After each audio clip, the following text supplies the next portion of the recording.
Hello and welcome to Anonymous UPSC Aspirant. This video is going to change your learning journey forever. Just give me the next 10 minutes and I promise that your learning and the method you use for learning will change. Firstly, congratulations. The fact that you have opened this video shows that you are willing to improve, and that I believe is the testament to the greatness of the human spirit. ठीक है? Before I make any tall promises कि मैं आपकी learning journey change कर दूंगा, let me tell you a little bit about me to establish credibility. This is about me. You can pause the video and read. I have not revealed this before today, but I thought it was important कि मैं ये बताऊं before I make this video. मेरी credibility एक तरफ, what about the information I'm giving you? That matters much more. जो information है, it is coming from these three sources. This Make It Stick is a book by Peter C. Brown. He is a psychologist who has worked for 20 years in the field of memory. इस आदमी को I'm sure आप सब जानते हैं, and इनकी ये book बहुत ही ज़बरदस्त है to boost your memory and your learning ability. And जिस कॉलेज में मैं MBBS कर रहा था, वहाँ की साइकाइट्री डिपार्टमेंट में, with the help of some seniors, I read a lot of studies regarding memory and learning. These are the sources of the information in this video. And I highly recommend कि आप ये दोनों books खुद से पढ़ो if you have the time. Okay, let's get started. एक small test है आप सबका. अगर आप UPSC के लिए तैयारी कर रहे हैं तो मोस्ट लाइकली आपने अभी तक फंडामेंटल राइट्स पढ़ रखा होगा. तो अब ये सारे क्वेश्चंस हैं आपके सामने और मुझे आपको इसके आंसर्स बताने हैं. अपने आप दिमाग में सोचो, एंड अगर आंसर नहीं आ रहा तो पॉज करके आंसर सोचना before I right it here. ठीक है? ये सारे आर्टिकल्स हैं, आपको मुझे बताना है इस आर्टिकल में है क्या. What is article 14? Pause and think. आपको याद आ जाएगा, इक्वालिटी बिफोर लॉ. ठीक है? आर्टिकल 15 क्या है? Article 15 is prevention against discrimination, right? Article 16 discrimination in matters of public employment. Please pause करके साथ साथ करना, ट्राई एंड रिमेंबर, फिर देखना जो मैं बता रहा हूँ. आर्टिकल 17 में क्या है? अनटचेबिलिटी. एंड आर्टिकल 18 में क्या है? Abolition of titles. अगर आपने एक दो बार भी लक्ष्मीकांत पढ़ी है, आपने ठीक ठाक सा रिकॉल कर लिया होगा, है ना? अब इसी चीज़ को मैं एक डिफरेंट तरह से टेक्स्ट करता हूँ. चलो याद करो, what was article 28. Answer important नहीं है, याद करो what was 44. Again the answer is not important, I am just trying to prove a point here. ये है कि you can not be given religious instruction in certain institutions. This is the uniform civil code. अब याद करो कि liberty जो preamble में लिखी है उसके 5 टाइप्स हैं. वो 5 टाइप्स क्या हैं जो प्रियम्बल में लिखे हैं? Again answer is not important, I can tell you its thought, expression, belief, faith, worship. और यहाँ फिर नेक्स्ट क्वेश्चन है 15. आर्टिकल 15 जो ये पढ़ा था ना, इसमें बताओ कौन कौन से क्राइटेरिया हैं जिसके अगेंस्ट स्टेट डिस्क्रिमिनेट नहीं कर सकता. Again answer is not important, just think. मैं बता देता हूँ, it's religion, race, caste, sex, place of birth. अब the point I was trying to make here is, जब आपने ये रिकॉल किया होगा, it must have been easier. आपको ज़्यादा याद आया होगा कंपैरेटिवली टू दिस. कुछ लोगों को सब याद आ गया होगा, but I am just trying to illustrate. This must have been easier for you, this must have been tough. Why? Because आपने ऐसे ही याद किया था in this sequence, but exam में ऐसे आता है रैंडमली, कहीं से भी कुछ भी, इन नॉट अ सीक्वेंस. आगे देखते हैं. This is the best line in make it stick, जो बुक है जो मैंने आपको अभी दिखाई थी. The best learning strategies are not intuitive. हमें नहीं पता, हम नहीं समझते, and it's not intuitive means it does not come naturally to us when we are learning. हमने कभी ये सीखा ही नहीं है how to learn. We have never learned how to learn, and we just assume that our learning strategy is the best learning strategy. But होता नहीं है ऐसा. हमें बस ये अजम्पशन है. क्यों? Because we are very poor जजेस of when we are learning well. हमें पता ही नहीं चलता पढ़ते वक्त कि हमें याद हो रहा है या नहीं, हम बस पढ़ते रहते हैं. यहाँ पे एक इम्पॉर्टेंट कंसेप्ट है, फ्लुएंसी और फेमिलियरिटी. हम क्या करते हैं, first reading, second reading, third reading, fourth reading, क्या हो रहा है, ये रेपिटिशन, एक ही चीज़ को बार बार बार बार रिपीट, और हमें लगता है ये बेस्ट तरीका है याद करने का। Believe me, this is the worst worst way to learn, और इसकी पूरी statistical data make it stick पे दी हुई है। एंड मास्ट प्रैक्टिस भी वही चीज़ है, नोट्स बनाए, शॉर्ट नोट्स, उसी चीज़ को बार बार बार बार बार बार करे जा रहे हैं। इससे क्या होता है, इल्यूजन ऑफ मास्टरी, हमें लगता है कि हमें आ गया है। What we gain here is familiarity, not fluency. Familiarity masks as fluency. इसका एक एग्जाम्पल देता हूँ। कभी आपसे कोई क्वेश्चन पूछे, या शायद जो अभी मैंने क्वेश्चंस पूछे पिछले राइट्स और फंडामेंटल राइट्स और प्रियम्बल से एक आधा, आपको शायद ये याद आया होगा, यार ये बुक में ना वहाँ लिखा था उस कोने में लेफ़्ट साइड पे था, वैसा था, लेकिन आपको फेमिलियरिटी है, आपको बस पता है बुक में कहाँ है, आपको फ्लुएंसी नहीं है, आपको याद नहीं है actually, you are just familiar. इसका एक और बहुत बढ़िया एग्जाम्पल देता हूँ। आप रोज़ अपने घर से निकल के कहीं जाते हो ना, मुझे बताओ आपके घर के लेफ़्ट में जो घर है उसके गेट का कलर क्या है? आप रोज़ देख रहे हो उसको, अगर रिपीट करने से याद होता तो आपको इमीडिएटली आंसर याद आता, बट याद होता कैसे है, अभी आगे देखते हैं। फ्लुएंसी चाहिए, नॉट फेमिलियरिटी। और फ्लुएंसी के लिए करना क्या है, throw your common study practices away. आगे दिखाता हूँ। एक होती है टेम्पररी लर्निंग, जो होती है massed practice, mindless effort without real effort. कैसे कि मैंने नोट्स बनाए, मैंने बार बार पढ़ा, मैंने और मेहनत करी, बट दिमाग पे कोई स्ट्रेन नहीं डाला। It is passive learning. But हमें चाहिए क्या, real brain change, active learning, दिमाग पे स्ट्रेन डालना चाहिए। मार्क्स यूपीएससी नोट्स देख के नहीं देगा, जितना आपको आता है उस बेसिस पे देगा। इसके तरीके क्या हैं, you retrieve before you read, ठीक है, you close the book and you try to remember कि क्या आपको आता है। आप एक बार चैप्टर पढ़ो, बुक बंद करो, याद करो यार इसमें क्या क्या था, मैंने प्रियम्बल पढ़ लिया, लिबर्टी का मीनिंग क्या होता है, what is positive and negative liberty. अब इसका एग्जाम्पल देता हूँ। What was the title of the last slide, याद करो, देखना मत, रिवाइंड मत करना, जस्ट ट्राई एंड रिकॉल।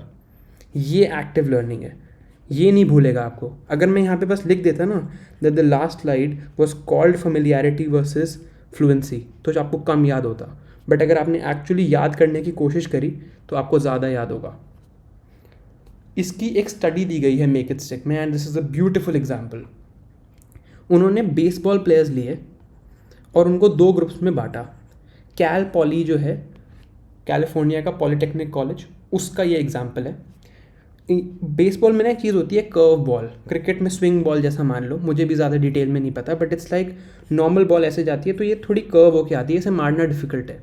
तो ग्रुप 1 को उन्होंने क्या कहा बेसबॉल प्लेयर्स को कि लो भाई 15 फास्ट बॉल्स, 15 स्लो बॉल्स और 15 कर्व बॉल्स इसी ऑर्डर में खिलाई। जब उन्होंने 15 कर्व बॉल खेल ली तो 15वीं तक उन्हें लगा कि भाई अब तो हमें मारना आ गया है, कर्व बॉल ही आनी है, उन्हें रिकॉग्नाइज करना आ गया, मारना आ गया। दूसरे ग्रुप को क्या किया, फास्ट, स्लो और कर्व्ड बॉल्स मिक्स दी, कोई फास्ट, कोई स्लो, कोई कर्व्ड, फिर फास्ट, फिर एक कर्व्ड, ऐसे दी। आपको क्या लगता है कौन से ग्रुप ने परफॉर्म बेटर किया? आफ्टर द प्रैक्टिस ग्रुप 1 को लगा कि they are much better at hitting curve balls, because वो 15 लगातार मार चुके थे। But when they went to the match this was much better in group 2, क्योंकि they not only learn how to hit curve balls, they also learned how to recognize when a curveball is coming. Learning, और it is always easier to answer when you know what is coming. आपको पता है curveball आनी है तो आप मार ही लोगे। डिफ़िकल्टी है जब आपको पता नहीं, and this is what happens in prelims. इसका आपको इसी वीडियो का एग्जाम्पल देता हूँ। What was the title of the last slide? जितने लोगों को फर्स्ट टाइम में टाइटल याद आया होगा उससे कहीं ज़्यादा को अब टाइटल याद आया होगा, क्योंकि अब आपको पता था कि मैं टाइटल पूछ सकता था। Right, let's move on. ये भी मेक इट स्टिक का एक कोट है, the more effortful the learning the better the retrieval. आप जितना एफर्ट लर्निंग के टाइम पे मारोगे उतना ज़्यादा आपको याद होगा। हमें लगता है कि हम लर्निंग को ईजी बनाएं, हम वीडियो देख लें, हम एक ही बार में नोट्स मिल जाएं, हमें सिर्फ बैठ के पढ़ना हो, लेट के पढ़ लें हम, उससे सबसे गंदी मेमोरी होती है। ये बात तो आप भी मानोगे ना कि जब आपने कभी नोट्स बनाए हैं वर्सेस आपने कभी हाईलाइट किया है, तो हमेशा आपको नोट्स वाला ज़्यादा याद रहा होगा. This does not mean that notes is the best form of learning. I am just making the point here. जितना एफर्ट उतनी बेटर मेमोरी. तो अब हम क्या करें? रेपिटेशन जो हम कर रहे हैं, और हम एक्चुअली सीक्वेंशियल रेपिटेशन कर रहे हैं. पहले आर्टिकल 14, फिर 15, 16, फिर 17. ये सबसे बेकार तरीका है याद करने का, क्योंकि एग्ज़ाम ऐसा नहीं होता. हमें चाहिए डिफ़िकल्ट मेथड और रिट्रीवल मेथड. एक रैंडम ऑर्डर में याद करना एग्ज़ाम कंडीशन से सिमिलर. एग्ज़ाम में कभी ऐसे नहीं आएगा. एग्ज़ाम में पहला क्वेश्चन प्रियम्बल होगा, फिर फंडामेंटल राइट्स होगा, फिर शायद इलेक्शन कमीशन होगा, फिर शायद कोई और एनवायरनमेंट का सब्जेक्ट हो, और फिर हो सकता है फिर से फंडामेंटल राइट्स हो. तो we need something like that. तो अब क्वेश्चन आता है कि भाई नोट्स बनाए कैसे. ज्ञान तो मैंने बहुत बता दिया, अब नोट्स बनाए कैसे. कॉर्नेल यूनिवर्सिटी ने इसका एक मेथड निकाला है, एंड इसका लिए कॉर्नेल पेपर भी डिज़ाइन हुआ है, which I just show you. This is the level 1 and this is what I recommend you to try today. अभी आपको दोनों तरह के लेवल्स दिखाऊंगा, एंड जब आप इससे कंफर्टेबल हो जाएं you should go on to level 2. Let me show you level 1. ये लेवल 1 के नोट्स हैं. ये जो पेपर है ऐसा, ये 2 लाइन्स और एक ये तीसरी line, this is called Cornell paper and you can Google it. ये मेरे एनवायरनमेंट के कॉन्फ्रेंसेज ऑन एनवायरनमेंट के नोट्स हैं, UN कॉन्फ्रेंसेज ऑन एनवायरनमेंट. जब मैंने नोट्स बनाए, इसका तरीका क्या है कि यहाँ आप टाइटल लिखो, यहाँ आप समरी लिखो. समरी मैंने यहाँ नहीं लिखी है अभी, I should probably right it. यहाँ आप सब हेडिंग्स लिखो, ठीक है, और यहाँ आप कंटेंट लिखो. ये तो नोट्स बनाने का तरीका है. रिवाइज कैसे करना है? इस नोट्स को सिर्फ यहाँ से रिवाइज करना है, ओनली दिस मच. मुझे पहले सीधा याद करना है, अच्छा यार स्टॉकहोम कॉन्फ्रेंस क्या थी. तो मुझे याद आ रहा है कि ठीक है, may be it was held on 5 जून, इसीलिए 5 जून को एनवायरनमेंट डे कहते हैं. स्टॉकहोम में हुई थी, स्वीडन में. बैकग्राउंड क्या था इसका, क्या कॉजेज़ थे होने के. तो मुझे याद आ रहा है कि इस टाइम पे सिर्फ स्वीडन की PM गई थी और इंडियन PM गई थी, बट मुझे बाकी बैकग्राउंड याद नहीं आ रहा. इसे UN conference on human environment शायद कहा गया था, ठीक है. इसमें कौन सी नई बॉडी बनी, तो ये मुझे याद है कि इट वॉज UNEP. उस नई बॉडी का हेडक्वार्टर था नायरोबी, और प्रिंसिपल्स 2 थे, प्रिकॉशनरी एंड पोल्यूटर पेज. अब मैंने ये याद कर लिया. अब मैं देखूंगा अपने नोट्स को कि मुझे क्या याद नहीं आया. मुझे ये याद नहीं आया कि कोल्ड वॉर में 60s में न्यूक्लियर वेपन टेस्ट हुए थे और इसके अगेंस्ट अलास्का में ग्रीन पीस थी. बैकग्राउंड में ये पॉइंट याद नहीं आया, बट ये याद आ गया कि 2 हेड ऑफ स्टेट्स, स्वीडन और इंडिया. अब आप देखोगे यहाँ पे सिर्फ कुछ चीज़ें हाईलाइटेड हैं. ये क्यों हाईलाइटेड हैं? जब मैंने पहली बार एक्टिव रिकॉल किया होगा ना, तो मुझे ये पॉइंट्स याद कम आए होंगे. और अब देखो, अब एक्चुअली मुझे सिर्फ यही पॉइंट्स याद आए हैं, क्योंकि तब मैंने एक्टिव रिकॉल के बाद इन्हें पढ़ा था. जो हाईलाइट नहीं किया वो याद नहीं आया, क्योंकि first time I made a mistake here. Mistakes generate learning. Honestly ये this is really amazing even for me कि मुझे एग्जैक्टली यही सारी चीज़ें याद आई जो हाईलाइटेड थी, क्योंकि फर्स्ट टाइम मुझे ये याद नहीं आया होगा. This is level 1 of note making. What is the second level? ये मेरे प्रियम्बल के नोट्स हैं. एक्चुअल ख़त्म है प्रियम्बल मेरे इतने नोट्स में. क्या है ये? 5 वर्ड्स. क्या है प्रियम्बल के? वही SSSDR, socialist, secular, sovereign, socialist, secular, democratic, Republic. Next 4 words क्या हैं? Justice, liberty, equality, fraternity. फिर जस्टिस के टाइप्स बताओ, सोशो इकोनॉमिक, पॉलिटिकल. लिबर्टी के टाइप्स बताओ, इक्वालिटी के टाइप्स बताओ क्या क्या थे, स्टेटस, अपॉर्चुनिटी. फ्रेटर्निटी एंड क्या लिखा है प्रियम्बल में, कौन से अमेंडमेंट से प्रियम्बल हुआ, 42nd अमेंडमेंट. इससे कौन से 3 नए वर्ड्स आए.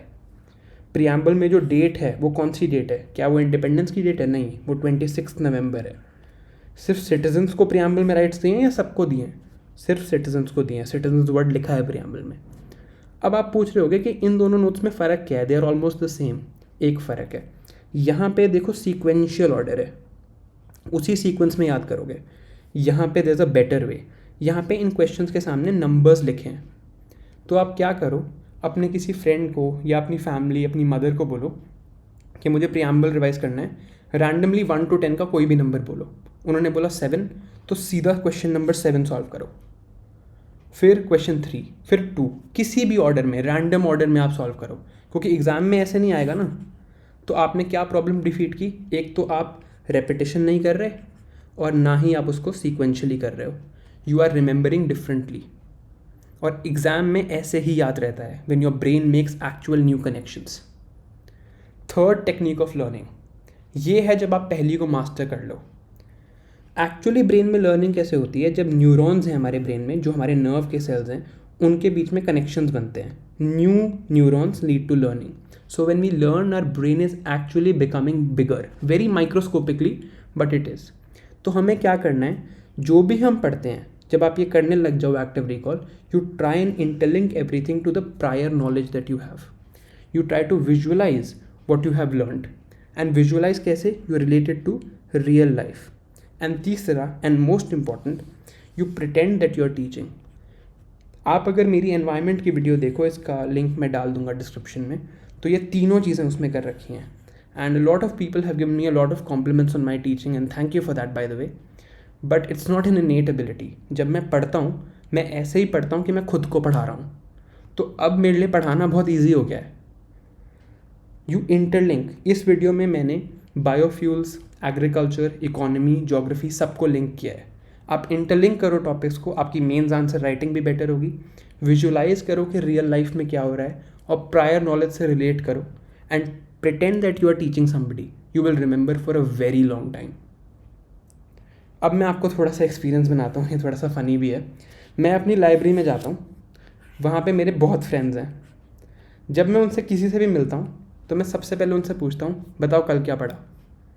अब मेरी एक लेवल की प्रिपरेशन हो गई है कि मुझे चीज़ें याद हैं, एंड वो लोग अभी थोड़ा पढ़ रहे हैं. दे आर स्लाइटली मेरे से कम टाइम से वो प्रिपरेशन कर रहे हैं. तो जैसे किसी फ्रेंड ने मुझे आज सुबह बोला कि यार मैंने डिओंटोलॉजी पढ़ा, तो मैं सीधा उससे पूछूंगा, चलो बताओ what is maxim of universality. Immanuel Kant का क्या आइडिया था? What is the critique of deontology? Utilitarianism में एक्ट वर्सेस रूल यूटिलिटेरियनिज्म क्या होता है? इससे क्या होगा? एक तो उसे याद होगा, और जब वो गलती करेगा तो मुझे आंसर देना पड़ेगा, तो मुझे भी याद होगा. डिस्कशन से, क्वेश्चंस पूछ के, ब्रेन को एक्टिवली रिकॉल करा के बहुत याद होता है. अब आपको ये ड्रॉबैक लग रहा होगा कि यार इसमें तो टाइम बहुत लगेगा. बट आप सोचो, आपने कितनी बार एक बुक पढ़ी है और आपको याद नहीं हुई? 6 टाइम्स, 7 टाइम्स, 8 टाइम्स, 9 टाइम्स. इस तरीके से 2-3 बार में 2-3 iterations of active learning and you will remember everything. You need to say no to highlighting, mass practice and multiple rewriting of notes. Don't get me wrong, मैं नहीं कह रहा highlight मत करो. हाईलाइट करो, बट जैसे मैंने दिखाया, एक्टिवली रिकॉल करके. मल्टीपल रीराइटिंग ऑफ नोट्स का क्या मतलब है? माइक्रो नोट्स बना रहे हैं, और छोटे और छोटे. भाई क्यों? रिकॉल डिफरेंटली ना. उनके क्वेश्चंस बना लो, क्वेश्चन से याद कर लो. इससे आपको ये भी तो पता चलेगा कि मुझे ये चीज़ें याद नहीं हैं. दोबारा पूछता हूँ, जो फर्स्ट स्लाइड थी उसका टाइटल क्या था? Familiarity versus fluency. बट अगर दिमाग लगाया होगा ना फर्स्ट टाइम में, तो अभी पक्का याद आया होगा. Say no to all these things. Say yes to active recall. Example क्या है? व्हेन वाज डायाकी इंट्रोड्यूस्ड? पहला एक्ट कब आया था डायाकी? When were separate electorates introduced? Answer important नहीं है, बस सोचो, आपने पढ़ रखा है ये सब, एग्जाम में ऐसे ही आएगा. What is edge effect? Environment में पढ़ा था इकोटोन के पास. How many members in the monetary policy committee? 4 होते हैं या 6? 3 गवर्नमेंट साइड से और 3 आरबीआई के साइड से. कास्टिंग वोट किसके पास होता है? और ये हमने क्या किया? हमने 3 सब्जेक्ट्स के क्वेश्चन एक बारी में किए. ये है God level learning. Next level learning होगी. क्या है ये? Interleave the subjects. एक कोई और सब्जेक्ट, एक कोई और, एक कोई और. इससे अगर आप ऐसे याद करोगे, naturally you will start making interlinkages in your brain. Active recall तो ये है ही, एंड इसको आप रिपीट कर लो 2-3 बार. इससे ऊपर कुछ नहीं है याद करने में. In the end I want to say thank you for watching this. आप मेरी बात मान के बस आज के लिए ये ट्राई कर लो. बस आज के लिए. मैक्सिमम क्या होगा? आपका एक दिन वेस्ट होगा. बट आप एक बार ये टेक्निक ट्राई करके देखो, और अगर आपकी लर्निंग इम्प्रूव ना हो तो आप आके मुझे कमेंट्स में बताना. Also I want to thank all my friends at the library for this. I think मेरी लाइब्रेरी यूनिक है, क्योंकि वहाँ मैंने जो साइलेंटली रीड किया है उससे ज़्यादा मैंने बोल बोल के याद किया है, अपने फ्रेंड्स से पूछ के. Try this. Come back here and tell me if it work for you. Thanks for watching. See you in the next one.